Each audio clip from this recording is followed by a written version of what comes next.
Welcome you all to learning era. तो आज के वीडियो के अंदर हम बात करने वाले हैं KVS NVS JSN steno 2025 tier 2 descriptive official सवालों के ऊपर। अब आप सोचोगे यहाँ पर ये ऑफिशियल सवाल कौन से हैं।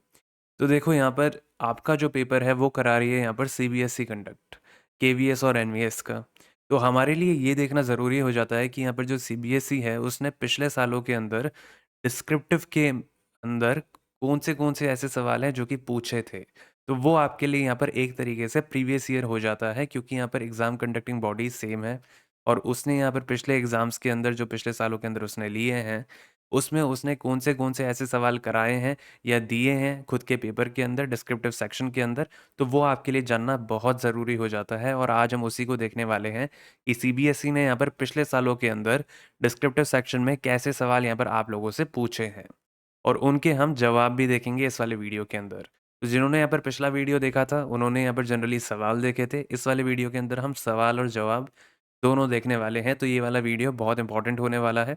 तो जिन्होंने भी यहाँ पर अभी तक नहीं जुड़े हैं चैनल के साथ तो जुड़ जाना, सब्सक्राइब कर लेना, क्योंकि आप कोई भी अपडेट मिस करोगे तो आपको यहाँ पर पिक्चर नहीं समझ आएगी कि यहाँ पर चल क्या रहा है। और मैं यही बोलूँगा कि यहाँ पर जो भी पिछले सालों के यहाँ पर सवाल हैं आपके डिस्क्रिप्टिव में जो पूछे गए हैं सीबीएसई के द्वारा, क्योंकि आपका पेपर यहाँ पर केवीएस एनवीएस का सीबीएसई ही करा रही है, तो ये बहुत इंपॉर्टेंट हो जाते हैं। तो आज हम उन्हीं को देखने वाले हैं और उन्हीं के सॉल्यूशंस के ऊपर हम बात करेंगे। और साथ में अगर मैं बात करूँ तो ये भी देखेंगे कि आपको यहाँ पर किस तरीके से यहाँ पर आंसर राइटिंग करनी है, आपकी यहाँ पर क्या स्ट्रैटेजी होनी चाहिए, किस तरीके से आपको यहाँ पर अपना जवाब फ्रेम करना है और कितने वर्ड लिमिट में आपको आपका जवाब लिखना है। तो मैं यहाँ पर सारी चीज़ें शुरुआत से लेते हुए चलूँगा। तो देखो, सबसे पहले आपको ये तो पता ही है ऑलरेडी कि यहाँ पर 28 मार्च को आपका होने वाला है केवीएस एनवीएस जेएसए का पेपर, और यहाँ पर स्टेनो ग्रेड 1 का भी इसी दिन होगा और यहाँ पर 30 मार्च को स्टेनो ग्रेड 2 का होगा, ठीक है। ये चीज़ ऑलमोस्ट यहाँ पर सब जानते हैं। बाकी अगर देखो मैं इसके बाद बात करूँ तो आपके लिए यहाँ पर ये सिटी इंटीमेशन लिंक भी यहाँ पर इन्होंने दिया था। लेकिन जो देखने वाली बात है इस नोटिस के अंदर, जिस वजह से मैं आपको ये नोटिस दिखा रहा हूँ, उसका क्या रीज़न है, ये समझो कि यहाँ पर जो ईमेल आईडी है वो भी आप देख सकते हो कि यहाँ पर केवीएस एनवीएस रिक्रूटमेंट 2025 इस तरीके से लिखा हुआ है। लेकिन एट द रेट के बाद देखो यहाँ पर लिखा हुआ है cbse शिक्षा डॉट इन, ठीक है। तो आपको ये वाली चीज़ दिख रही है कि यहाँ पर ये कौन कंडक्ट करा रहा है। और अगर आप यहाँ पर एड्रेस के अंदर भी देखोगे तो देख सकते हो एड्रेस यहाँ पर किसका लिखा हुआ है, सीबीएसई इंटीग्रेटेड ऑफिस का, ठीक है। और अगर हम यहाँ पर इसके बाद बात करें तो जब आपकी यहाँ पर आंसर की आई थी टीयर 1 की, जो 10 और 11 तारीख को आपका यहाँ पर कंडक्ट हुआ था पेपर, तो उसकी आंसर की आप देख सकते हो किस लिंक के ऊपर आई थी, इस लिंक के ऊपर आई थी, ये भी आप देख सकते हो। और इस लिंक का क्या नाम है, लिंक का नाम है यहाँ पर cbse.it.in cbse 2026 KVS JNV की। तो ये जो चीज़ आप देख रहे हो आपके सामने, इसका ये मतलब होता है कि आपका यहाँ पर जो एग्ज़ाम जो कंडक्ट करा रही है वो यहाँ पर सीबीएसई करा रही है, क्योंकि जनरली पहले क्या होता था कि एनवीएस और केवीएस का एग्ज़ाम अलग अलग होता था, ठीक है। और एनवीएस की तो वैकेंसीज़ भी निकली हुई थी अलग से और उसका प्रोसेस भी चल रहा था, लेकिन फिर यहाँ पर वो वैकेंसीज़ रद्द कर दी गई और यहाँ पर इन दोनों का कंबाइंड पेपर लिया गया, जो कि अभी सीबीएसई कंडक्ट करा रही है। अब इसके बाद आप देख सकते हो कि हमारा यहाँ पर जो सिलेबस है वो केवीएस एनवीएस जेएसए का, ये चीज़ ऑलरेडी सब जानते हैं। 60 सवाल यहाँ पर ऑब्जेक्टिव के आएंगे और यहाँ पर 10 सवाल आपके डिस्क्रिप्टिव के आएंगे। डिस्क्रिप्टिव का एक सवाल 4 मार्क्स कैरी करेगा और वो ओवरऑल यहाँ पर 40 मार्क्स कैरी करेंगे 10 सवाल, ठीक है। ये चीज़ सब जानते हैं। और डिस्क्रिप्टिव यहाँ पर बहुत इंपॉर्टेंट हो जाता है, क्योंकि ये आपको यहाँ पर सिलेक्शन दिलवा सकता है। और यहाँ पर 2.5 घंटे मिलेंगे आपको, तो टाइम सफिशिएंट मिलेगा, मैं यही बोलूँगा। और हमारा यहाँ पर केवीएस एनवीएस जेएसए टीयर 2 का जो सिलेबस है वो भी आपके सामने है, जनरल नॉलेज का, कि यहाँ पर क्या-क्या चीज़ें आने वाली हैं इसके अंदर, और बाकी भी आप देख सकते हो कि टीयर 2 के अंदर ये सारी चीज़ें दी हुई थी। इनके ऊपर हम ऑलरेडी डिस्कस कर चुके हैं, इसलिए मैं इसको यहाँ पर इतना डिटेल के अंदर बात नहीं कर रहा।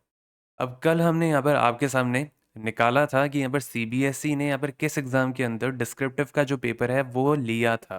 तो सीबीएसई ही आपका केवीएस एनवीएस कंडक्ट करा रही है और सीबीएसई ने ही यहाँ पर एक ऐसा एग्ज़ाम भी लिया था जिसके अंदर टीयर 2 उसने कंडक्ट कराया था, और उसमें डिस्क्रिप्टिव के अंदर एक सेक्शन था जहाँ पर सवाल पूछे गए थे और आपको उनका जवाब थ्योरी के अंदर लिखना था, ठीक है।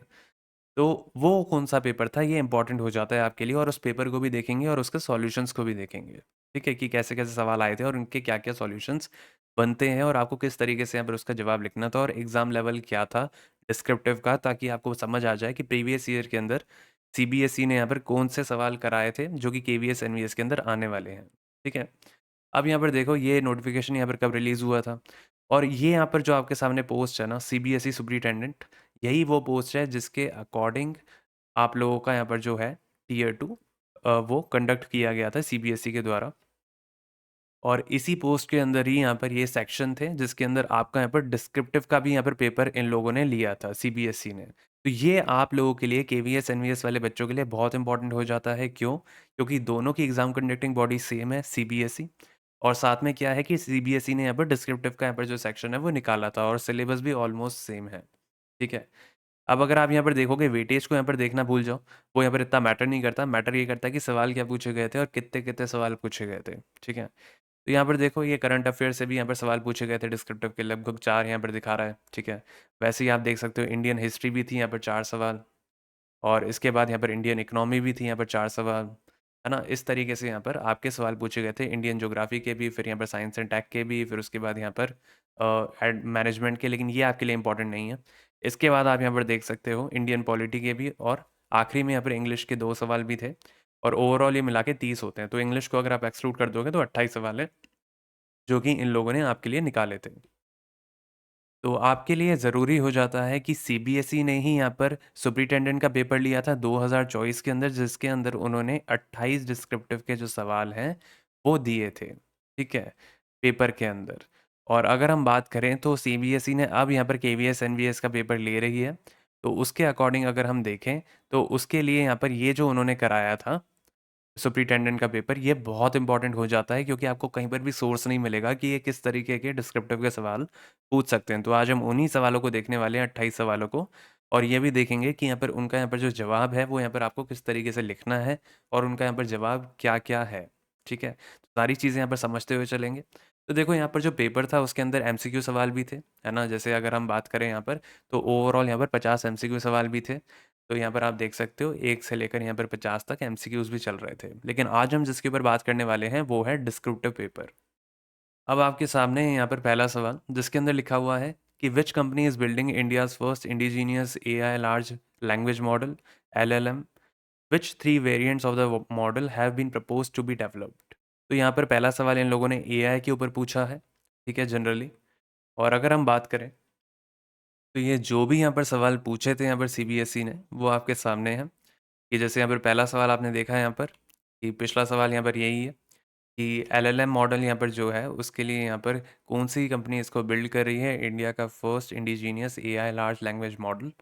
और अगर हम बात करें यहाँ पर तो देखो कि जैसे आपको यहाँ पर सारे के सारे यहाँ पर जो फैक्ट्स है वो पता होने चाहिए, तो इनको भी आपको कर जाना है। तो इसके हमने सॉल्यूशंस बना दिए हैं। और इसके बाद हम यहाँ पर ये भी वीडियो लाने वाले हैं कि कौन से एक्सपेक्टेड सवाल हो सकते हैं इन सारे सवालों को देखने के बाद। इसलिए वाला वीडियो पूरा ध्यान से देखना क्योंकि ये सीबीएसई का प्रीवियस ईयर सवाल है जो कि डिस्क्रिप्टिव में इन लोगों ने पूछे थे। ठीक है, और सीबीएसई ही आपका केवीएस एनवीएस का पेपर भी करा रही है।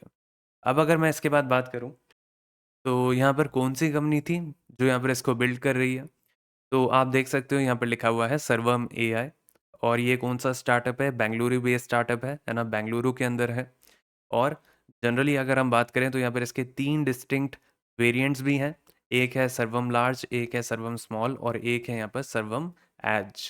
ठीक है, तो ये तीनों के तीनों चीज़ें आपको फैक्ट्स जो है वो पता होने चाहिए। हमने इसके सॉल्यूशंस बना दिए हैं क्योंकि हो सकता है कोई सवाल उठकर आ जाए। और इसके बाद हम ये भी निकालने वाले हैं कि कौन से एक्सपेक्टेड सवाल हो सकते हैं जो कि सीबीएसई केवीएस एनवीएस के अंदर पूछ सकती है, जेएसए के अंदर, इन सारे सवालों को देखते हुए।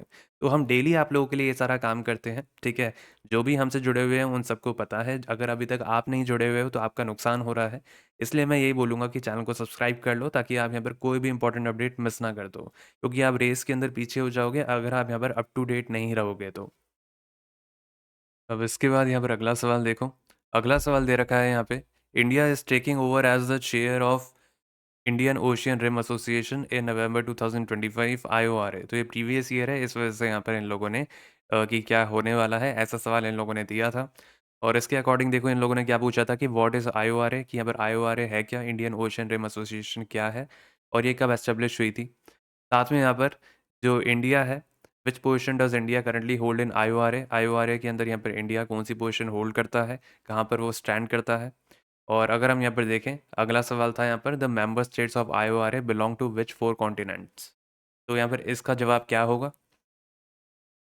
तो इस तरीके से हमने यहाँ पर जो भी सवाल हैं उन सब के यहाँ पर जो जवाब है वो तैयार कर दिए हैं। और इसके बाद हम एक्सपेक्टेड सवाल यहाँ पर क्या बन सकते हैं इसके बाद। वो भी यहाँ पर तैयार कर देंगे, तो कोई चिंता की बात नहीं है कि केवीएस एनवीएस के अंदर कैसे सवाल आ सकते हैं इन सवालों को देखते हुए। ठीक है, जो कि सीबीएसई ने पिछले सालों के अंदर पूछे थे। अब सीबीएसई केवीएस एनवीएस में पूछ रही है, तो हमें उस अकॉर्डिंग भी तैयार रहना पड़ेगा। तो इनको तो देखना ही है, और साथ में यहाँ पर जो नए सवाल बन सकते हैं उनको भी देखेंगे आगे। ठीक है, तो अब यहाँ पर देखो, IORA is an intergovernmental organisation aimed at strengthening regional cooperation and sustainable development within the Indian Ocean region. ठीक है, इंडियन ओशियन रीजन के अंदर यहाँ पर जो भी रीजनल कॉपरेशन और यहाँ पर साथ में मिलकर यहाँ पर जो डेवलपमेंट हो सकता है, ठीक है, वो सारी चीज़ें यहाँ पर देखती है। और अगर हम यहाँ पर देखें तो जनरली कब एस्टेब्लिश हुई थी, 7 मार्च 1997 के अंदर। ठीक है, अगर आप यहाँ पर ईयर भी लिख देते तो भी यहाँ पर चलता काफ़ी हद तक। और अगर हम यहाँ पर देखें दूसरा यहाँ पर क्या सवाल पूछा था कि यहाँ पर इंडिया की यहाँ पर क्या पोजीशन है। ठीक है, तो यहाँ पर आप देख सकते हो कि यहाँ पर ये वाइस चेयर पोजीशन है आईओआरए के अंदर, और किस टर्म तक थी। और इस तरीके से यहाँ पर आपको चीज़ें थोड़ी पता होनी चाहिए।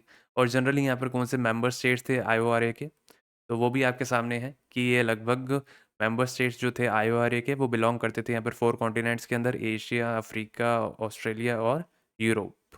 ठीक है, अब अगला सवाल भी आप देख सकते हो कि यहाँ पर ये सवाल भी इन लोगों ने तब करंट अफेयर से पूछा था। क्यों मैं ऐसा कह रहा हूँ, क्योंकि पढ़ोगे अगर आप सवाल को तो समझ आ जाएगा। Consider the following questions about the report release by the government of India in Feb 2025। मतलब जो फैब 2025 के अंदर रिपोर्ट रिलीज हुई थी, उसके रिगार्डिंग यहाँ पर इन लोगों ने एक सवाल पूछा था। तो उसका भी यहाँ पर जैसे जवाब हम लोगों ने जैसे तैयार किया है, तो दोनों लैंग्वेजेस के अंदर किया है। आप यहाँ पर किसी के अंदर भी इन सबको पढ़ सकते हो, कोई दिक्कत नहीं है। करंट अफेयर्स वालों को मैं देखो जनरली इतना ज़्यादा डिस्कस नहीं करूँगा इस वाले वीडियो के अंदर। अब देखो यहाँ पर जो अगला है, वो यहाँ पर किसके ऊपर सवाल पूछा गया है? वो पूछा गया है कि इंडिया और यूएन के पीस कीपिंग एफर्ट्स के ऊपर यहाँ पर कुछ सवाल हैं, जो कि इन लोगों ने पूछे हैं कि क्या नाम दिया गया है यहाँ पर यूएन पीस कीपर्स को, ठीक है? और यहाँ पर ये जो नाम है, ये कहाँ से डराइव हुआ है? साथ में यहाँ पर कि कौन-सा ऐसा first UN peace keeping operation था अ, जिसके अंदर इंडिया ने पार्टिसिपेट किया था? और यहाँ पर तीसरा सवाल है कि यहाँ पर नाम बता दो 2 पीस कीपिंग ऑपरेशंस के, जो कि यूएन ने करंटली यहाँ पर जो चल रहे हैं, ठीक है? तो ये जो चीज़ें हैं, ये इन्होंने पूछी थी तब, ठीक है? और आप यहाँ पर देख सकते हो, इनके भी यहाँ पर जो जवाब है, कि जैसे यहाँ पर जो यूएन पीस कीपर्स हैं, उन्हें ब्लू हेलमेट्स बोला जाता है या ब्लू बैरेट्स बोला जाता है, और ये कहाँ से यहाँ पर डराइव हुआ है। इसके बाद अगर हम देखें यहाँ पर, देखो अगला जो जवाब है, इंडिया का यहाँ पर जो पार्टिसिपेशन था यूएन पीस कीपिंग ऑपरेशन के अंदर, जनरली वो कोरियन वॉर जो था वही पहली चीज़ थी, है ना? 1950 से 1953 के अंदर। तो उसके अंदर यहाँ पर मेडिकल यूनिट यहाँ पर जो थी, वो प्रोवाइड करी गई थी, है ना? पीस कीपिंग के ध्यान में रखते हुए। और अगर हम यहाँ पर देखें तीसरा यहाँ पर जो है कि कौन से यहाँ पर 2 मेजर पीस कीपिंग ऑपरेशंस यहाँ पर जो करंटली तब चल रहे थे, ठीक है? अंडर वे थे। तो अगर हम यहाँ पर देखें तो वो भी आप देख सकते हो, मोनस्को, ठीक है? और यहाँ पर अनमेस। तो काफ़ी यहाँ पर मैं ये बोलूँगा, तब कुछ सवाल ऐसे थे जो कि बहुत टफ पूछे गए थे सीबीएसई के द्वारा, मतलब सुपरिटेंडेंट के पेपर के अंदर। सीबीएसई सुपरिटेंडेंट का पेपर था, तब उन लोगों ने डिस्क्रिप्टिव के सवालों का थोड़ा लेवल ज़्यादा रखा था, ठीक है? अब देखो जो अगले सवाल पूछे हैं वो कोई इतने मुश्किल नहीं है, थोड़े अच्छे सवाल भी पूछे थे, है ना? अगर हम यहाँ पर देखें, तो देखो ये वाला और ये वाला 5वां और 7वां सवाल जो है, वो यहाँ पर मैं ये बोलूँगा कि किया जा सकता है। छठा सवाल हो सकता है आप लोगों को थोड़ा-सा मुश्किल लगे, ठीक है? बुद्धिज़्म के बारे में आपने पढ़ा होगा हिस्ट्री के अंदर, है ना? जैनिज़्म और बुद्धिज़्म के ऊपर हमने सवाल निकाल दिए थे आप लोगों के लिए, आपको याद होगा, ठीक है? तो इन्होंने देखो बुद्धिज़्म के ऊपर ही पूछ लिया, ठीक है? और अगर हम यहाँ पर देखें कि क्या पूछा है, तो यहाँ पर इन लोगों ने ये डिफरेंस पूछा है हीनायान और महायान के अंदर। ज़्यादा मुश्किल नहीं है, आसान सा सवाल है ना? इसके आपको की डिफरेंसेस बताने थे। और अगर हम यहाँ पर देखो 7वां सवाल भी देख लें, तो इसके अंदर भी देखो इन लोगों ने क्या पूछा था कि 3 सत्याग्रह मूवमेंट्स के बारे में बताओ, ठीक है? जो कि यहाँ पर गांधी जी ने यहाँ पे ठीक है? लीड किए थे। और अगर हम यहाँ पर देखें तो जब लॉन्च हुआ था नॉन कोऑपरेशन मूवमेंट उससे पहले, ठीक है? तो ये जो चीज़ें ये इन्होंने पूछी हैं। बाकी ये हो सकता है कि यहाँ पर जो छठा सवाल है, जैसे यहाँ पर लिखा हुआ है परमानेंट सेटलमेंट के बारे में यहाँ पर बताओ, जो कि इंडिया के अंदर इंट्रोड्यूस हुआ था 1793 के अंदर। और अगर हम यहाँ पर देखें तो उसके यहाँ पर क्या फेलियर था उसके बारे में पूछा है। तो ये हो सकता है आपको यहाँ पर नहीं पता होगा। लेकिन अगर हम यहाँ पर देखें 5वां और 7वां, ये यहाँ पर प्रोमिनेंट हिस्ट्री के टॉपिक्स हैं, जो कि आपको पता होंगे अगर आपने रिवाइज़ अच्छे से किया होगा तो। अब आप यहाँ पर इसके सवालों के जवाब भी देख सकते हो, कि जैसे हीनायान, महायान के ऊपर यहाँ पर ये लिखा हुआ है। कि यहाँ पर जो स्पिरिचुअल ऑब्जेक्टिव्स है और यहाँ पर जो परसेप्शन है बुद्धा की तरफ, वो यहाँ पर थोड़ा अलग है। ठीक है, दोनों के अंदर। जैसे अगर हम यहाँ पर हीनायान के अंदर बात करें, तो आप देख सकते हो कि यहाँ पर इंडिविजुअल लिबरेशन के ऊपर यहाँ पर थोड़ा ज़्यादा फोकस किया जाता है। और यहीं पर ही अगर हम यहाँ पर महायान के ऊपर बात करें, तो यहाँ पर बौद्धिस्तव आइडल यहाँ पर जो है, वो यहाँ पर एक तरीके से, और यहाँ पर अगर हम देखें तो यहाँ पर जो आइडल वर्शिप होती है, वो भी यहाँ पर इसके अंदर प्रोमिनेंट होती है महायान के अंदर। और यहाँ पर जो हीनायान है, वो यहाँ पर बेसिकली यहाँ पर रिगार्ड किसको करते हैं? बुद्धा को करते हैं। ठीक है, तो ये जो चीज़ें हैं, ये आपको यहाँ पर डिफरेंसेस पता होने चाहिए। अगर आपने हिस्ट्री को थोड़ा सा ध्यान से पढ़ा है, तो आप यहाँ पर इसको थोड़ा सा याद करके बता दोगे। अगला सवाल भी यहाँ पर देखो कि यहाँ पर जो है कि व्हाट इज़ परमानेंट सेटलमेंट, और जो कि इंट्रोड्यूस हुआ था 1793 के अंदर, और उसके यहाँ पर कौन से 2 रीज़न हैं जिसकी वजह से वो फेल हो गया। तो ये क्या था यहाँ पर जनरली? तो ये भी यहाँ पर हिस्ट्री से एक सवाल है। तो इतना जनरली आप अगर पढ़ोगे तो आपको यहाँ पर अच्छे तरीके से रिवाइज़ करना पड़ेगा, तभी आप वहाँ पर अच्छा स्कोर कर पाओगे जब आपको सारे फैक्ट्स पता होंगे। तो यहाँ पर देखो क्या लिखा हुआ है कि ये इंट्रोड्यूस किया था यहाँ पर लॉर्ड कॉर्नवालिस ने, और यहाँ पर 1793 के अंदर ही किया था, क्योंकि ये तो यहाँ पर सवाल के अंदर ही लिखा हुआ है। इसके बाद यहाँ पर देख सकते हो कि जनरली यहाँ पर क्या था कि लैंड रेवेन्यू जो है वो यहाँ पर कलेक्ट होता था। ठीक है, फिक्स लैंड रेवेन्यू। और जनरली यहाँ पर जो ज़मींदार से उनको यहाँ पर एब्सोल्यूट ओनर यहाँ पर बुलाया जाता था। और अगर हम यहाँ पर देखें, तो जब तक यहाँ पर वो फिक्स टैक्स को यहाँ पर पे करते थे जो ईस्ट इंडिया कंपनी को, तो तब तक यहाँ पर वो एब्सोल्यूट ओनर्स यहाँ पर कहलाए जाते थे। लेकिन इसके अंदर क्या मेजर ड्रॉबैक था जिसकी वजह से फेल हो गया, क्या इसके फेलियर की वजह थी? तो आप यहाँ पर देख सकते हो कि यहाँ पर जो इनिशियल रेवेन्यू यहाँ पर इन लोगों ने जो सेट किया था, वो यहाँ पर कुछ अनरियलिस्टिकली यहाँ पर काफ़ी ज़्यादा था। ठीक है, तो उसकी वजह से क्या हुआ कि यहाँ पर जो ज़मींदार हैं, उनको यहाँ पर खुद का यहाँ पर जो एस्टेट है, वो एक तरीके से यहाँ पर वो लूज़ करने लगे। ठीक है, एक तो ये था। दूसरा यहाँ पर क्या था कि जब वो यहाँ पर ज़मींदार्स को एब्सोल्यूट ओनर्स यहाँ पर इस तरीके से यहाँ पर रखेंगे और यहाँ पर फिक्स कर देंगे लैंड रेवेन्यू, तो यहाँ पर वो जो बेसिकली यहाँ पर जो आएगा यहाँ पर ऑपरेशन, वो यहाँ पर किसके ऊपर आएगा? पीजेंट्स के ऊपर आएगा। ठीक है, तो ये जो चीज़ें थी, ये जो 2 कारण थे, ये आप देख सकते हो कि इनकी वजह से वो डिक्लाइन हो गया। अब आप जैसे अगला सवाल देख सकते हो कि जैसे अभी हमने देखा था कि यहाँ पर 3 सत्याग्रह मूवमेंट्स बताओ जो कि गांधी जी ने यहाँ पर लीड किए थे नॉन कॉपरेशन मूवमेंट से पहले। ठीक है, उसके लॉन्च होने से पहले। तो यहाँ पर उसके क्या 2 मेजर इश्यूज़ थे? तो अगर मैं यहाँ पर बात करूँ, तो आप देख सकते हो कि देखो, before non cooperation movement, Gandhi ji led Champaran 1917 के अंदर, खेड़ा 1980 के अंदर, और यहाँ पर अहमदाबाद मिल स्ट्राइक 1918 के अंदर। ठीक है, तो आपके लिए यहाँ पर इम्पोर्टेंट हो जाता है कि यहाँ पर जो भी यहाँ पर हिस्ट्री के अंदर मेन मेन चीज़ें हैं, वो आप यहाँ पर कर जाओ। ठीक है, वहाँ से सवाल उठकर आएंगे, और ये यहाँ पर सीबीएसई का प्रीवियस ईयर पेपर है, और आपका केवीएस एनवीएस भी यहाँ पर सीबीएसई ही कंडक्ट करा रही है। इसलिए इंपॉर्टेंट हो जाता है यहाँ पर इन चीज़ों को भी देखना। हम भी यहाँ पर इसके एक्सपेक्टेड सवाल निकालने वाले हैं, तो आपको कोई घबराने की ज़रूरत नहीं है, बस हमारे साथ कनेक्ट हो जाओ। तो जो भी चीज़ें यहाँ पर हम आपको देंगे, उसको आपको डेली यहाँ पर तैयारी करनी है, और हम यहाँ पर डेली कंटेंट निकाल रहे हैं आप लोगों के लिए।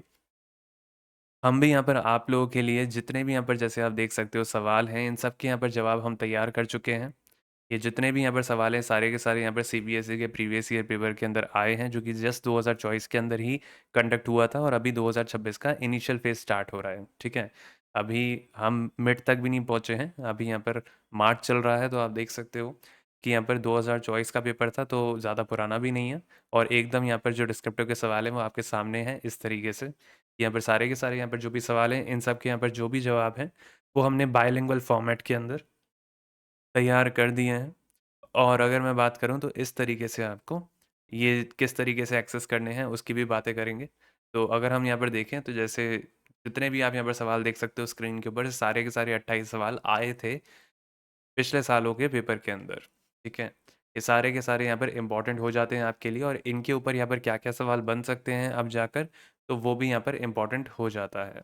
ठीक है, तो उसके भी एक्सपेक्टेड सवाल क्या बन सकते हैं जो कि केवीएस एनवीएस में आ सकते हैं, इनको देखते हुए, इनके टॉपिक्स को देखते हुए, तो वो भी हम आपके लिए यहाँ पर निकालने वाले हैं अब। तो आप यहाँ पर इसको किस तरीके से एक्सेस कर सकते हो, जनरली अभी यहाँ पर जो सॉल्यूशंस निकाले हैं, और अगर मैं बात करूँ यहाँ पर इसके एक्सपेक्टेड सवाल यहाँ पर आपको कल तक मिल जाएँगे। तो दोनों चीज़ों के लिए आपको यहाँ पर क्या करना होगा, तो सबसे पहले तो आप यहाँ पर इस चैनल को सब्सक्राइब कर लो ताकि आपको यहाँ पर सारी की सारी यहाँ पर जो भी अपडेट्स हैं वो यहाँ पर मिलती रहें। आप यहाँ पर कोई भी अपडेट मिस ना कर दो, क्योंकि यहाँ पर काफ़ी बच्चे पूछते रहते हैं और हमें भी यहाँ पर इससे मोटिवेशन मिलता है कि हम डेली आपके लिए यहाँ पर इसी तरीके का यहाँ पर जो कंटेंट है वो लाते रहें। और यहाँ पर रिसर्च कर हमने निकाला पूरा पेपर, और उसका यहाँ पर जो सॉल्यूशंस हैं वो भी हमने तैयार कर दिए हैं। बाकी अगर मैं बात करूँ, तो आप यहाँ पर इस पीडीएफ को यहाँ पर एक्सेस कर सकते हो थ्रू टेलीग्राम चैनल। हमारा यहाँ पर जो टेलीग्राम चैनल का जो लिंक है वो आपको डिस्क्रिप्शन बॉक्स में भी मिल जाएगा। नहीं तो आप टेलीग्राम की यहाँ पर जब ऐप ओपन करोगे तो वहाँ पर आप बस लर्निंग एरा यहाँ पर डाल देना सर्च के अंदर, तो आपको यहाँ पर हमारा चैनल मिल जाएगा और वहाँ से भी आप एक्सेस कर सकते हो ये वाला कंटेंट। और सिर्फ यही वाला कंटेंट नहीं है, इसके अलावा भी अगर मैं बात करूँ, तो हमने यहाँ पर आप लोगों के लिए जीके, एक्सपेक्टेड डिस्क्रिप्टिव सवाल यहाँ पर जो पूछे जा सकते हैं, और कंप्यूटर। तो कंप्यूटर और जीके हमने यहाँ पर दोनों के लिए यहाँ पर निकाल दिए हैं पार्ट 1 और पार्ट 2 के अंदर कि यहाँ पर क्या एक्सपेक्टेड सवाल आप लोगों से पूछे जा सकते हैं। तो उसकी पीडीएफ भी आप एक्सेस कर सकते हो। इसके अलावा हमने यहाँ पर मॉक टेस्ट निकाल दिए हैं आपके लिए, यहाँ पर अभी तक 3 मॉक टेस्ट, तो वो भी आप यहाँ पर एक्सेस कर सकते हो। और अगर हम इसके बाद बात करें, तो हमने यहाँ पर आप लोगों के लिए कुछ करंट अफेयर्स के भी यहाँ पर पीडीएफ निकाल दिए हैं, तो वो भी आप एक्सेस कर सकते हो हमारे टेलीग्राम चैनल के ऊपर। और इतना ही नहीं, अभी यहाँ पर ये जो प्रीवियस ईयर यहाँ पर जो सीबीएसई का जो पेपर कंडक्ट हुआ था, वो भी हमने यहाँ पर ढूँढ के निकाला और उसके अकॉर्डिंग हमने यहाँ पर इसके जो सॉल्यूशंस हैं वो भी हमने अब डाल दिए हैं। तो आप इसको भी जाकर चेकआउट कर सकते हो और इसी के बेसिस पर यहाँ पर क्या एक्सपेक्टेड सवाल आ सकते हैं, उनके ऊपर भी एक वीडियो हम बनाने वाले हैं। तो वो आपको यहाँ पर कल तक मिल जाएगा। और अगर मैं बात करूँ, तो इसी तरीके से यहाँ पर आप हमारे साथ जुड़कर यहाँ पर तैयारी करते रहो ताकि आपकी यहाँ पर जो तैयारी है वो काफ़ी अच्छी हो पाए। और भी हम यहाँ पर काफ़ी सारा यहाँ पर कंटेंट लाने वाले हैं जब तक आपका एग्ज़ाम नहीं हो जाता, तो यहाँ पर जुड़े रहना ताकि आप यहाँ पर कहीं पर भी कोई भी अपडेट मिस ना कर दो। बाकी हमने यहाँ पर अगली स्टेज के लिए भी आपके लिए तैयारी ऑलरेडी कर दी है। केवीएस एनवीएस टाइपिंग टेस्ट भी हमने यहाँ पर तैयार कर दिए हैं उसके पैटर्न के अकॉर्डिंग ही। तो आप यहाँ पर देख सकते हो कि जैसे टाइम मोड, वर्ड मोड, इस तरीके की फैसिलिटीज़ भी अवेलेबल हैं। सारी की सारी फैसिलिटीज़ आपके सामने हैं टाइपिंग टेस्ट के अंदर, जिस तरीके से आप अपनी स्पीड इंप्रूव कर सकते हो। जैसे टाइम मोड के अंदर आप यहाँ पर ड्यूरेशन सेट कर सकते हो, नहीं तो आप यहाँ पर वर्ड मोड अगर सेलेक्ट करोगे तो वर्ड के अकॉर्डिंग आप यहाँ पर पैसेज को लिख पाओगे। ठीक है। इसके अलावा अगर मैं बात करूँ, तो यहाँ पर बैकस्पेस को ऑन ऑफ कर सकते हो, यहाँ पर आप एग्ज़ाम मोड को यहाँ पर ऑन ऑफ कर सकते हो, साथ में यहाँ पर आप लाइव स्पीड भी खुद की देख सकते हो लिखते हुए। लाइव स्पीड एंड एक्यूरेसी के ऊपर क्लिक करोगे तो आपको यहाँ पर लाइव स्पीड दिख जाएगी खुद की और वो चलती रहेगी यहाँ पर जैसे-जैसे आप यहाँ पर टाइप करते जाओगे। साथ में आप यहाँ पर फ़ॉन्ट को ज़ूम आउट कर सकते हो, ज़ूम इन कर सकते हो, इतना ही नहीं आप यहाँ पर हाइलाइट को ऑन ऑफ कर सकते हो। साथ में यहाँ पर जो भी पैसेज आपके सामने गिवन है, इस पैसेज को आप डाउनलोड भी कर सकते हो। मान लो अभी तो आपके यहाँ पर जो टाइपिंग है, मान लो स्क्रीन टू स्क्रीन टाइपिंग चल रही है, तो यहाँ पर आपने ऊपर पैसेज देखा और आपने यहाँ पर नीचे टाइप कर दिया। लेकिन अगर मान लो कोई पेपर टू स्क्रीन टाइपिंग होती है, तो आप यहाँ पर इस पैसेज को डाउनलोड भी कर सकते हो यहाँ से और इसका प्रिंट निकाल सकते हो एक पेपर के ऊपर। तो जैसे ही आप पेपर के अंदर देखोगे और यहाँ पर टाइप करोगे तो एक ही बात होगी। बाकी अगर आपको यहाँ पर स्क्रीन के ऊपर ये पैसेज दिखे तो आप इस पैसेज को हाइड कर सकते हो। तो ये पेपर टू स्क्रीन टाइपिंग के लिए भी ये एकदम कारगर सॉफ्टवेयर है, और अगर मैं बात करूँ तो यहाँ पर स्क्रीन टू स्क्रीन टाइपिंग के लिए भी ये बेस्ट सॉफ्टवेयर है। तो आगे किसी एग्ज़ाम के अंदर भी ये आपको उतना ही काम आएगा। और अगर मैं बात करूँ तो हिंदी वाले बच्चों के लिए यहाँ पर मंगल इंस्क्रिप्ट, टूटीदेव और गेल तीनों अवेलेबल हैं। इतना ही नहीं, यहाँ पर अगर आपको कोई भी दिक्कत आती है तो आप हमसे पूछ सकते हो, कमेंट सेक्शन में हमारा व्हाट्सएप नंबर भी गिवन है। और आज के लिए यहाँ पर इतना ही। मिलेंगे यहाँ पर अगले वीडियो के अंदर कि यहाँ पर कौन से एक्सपेक्टेड सवाल बन सकते हैं सीबीएसई के प्रीवियस ईयर सवालों को देखते हुए। तो उनके भी यहाँ पर सवाल और जवाब हम यहाँ पर ले आएँगे और कोशिश करेंगे कि ये भी कल ही आ जाए। ठीक है, डेली हम ऑलमोस्ट यहाँ पर आपके लिए कंटेंट डाल रहे हैं और काफ़ी सारे बच्चों को पसंद भी आ रहा है। तो यहाँ पर आप अगर अभी तक नहीं जुड़े हो तो चैनल को सब्सक्राइब कर लेना ताकि कोई अपडेट मिस ना कर दो, क्योंकि अपडेट मिस कर दोगे तो रेस के अंदर पीछे हो जाओगे। आपको यहाँ पर नोटिफ़िकेशन आने ज़रूरी हैं, तो उसके लिए सब्सक्राइब दबा देना और यहाँ पर इस वीडियो को लाइक कर देना अगर आप हमें सपोर्ट करना चाहते हो, और हाइप का बटन भी दबा देना। और अगर आपकी यहाँ पर कोई भी क्वेरी हो तो आप हमसे पूछ सकते हो कमेंट सेक्शन में, और व्हाट्सएप नंबर भी गिवन है, तो उसके ऊपर भी मैसेज कर सकते हो। अगर आप यहाँ पर वन ऑन वन पूछना चाहते हो तो जैसे ही हमें वक्त मिलेगा हम आपको यहाँ पर रिप्लाई कर देंगे।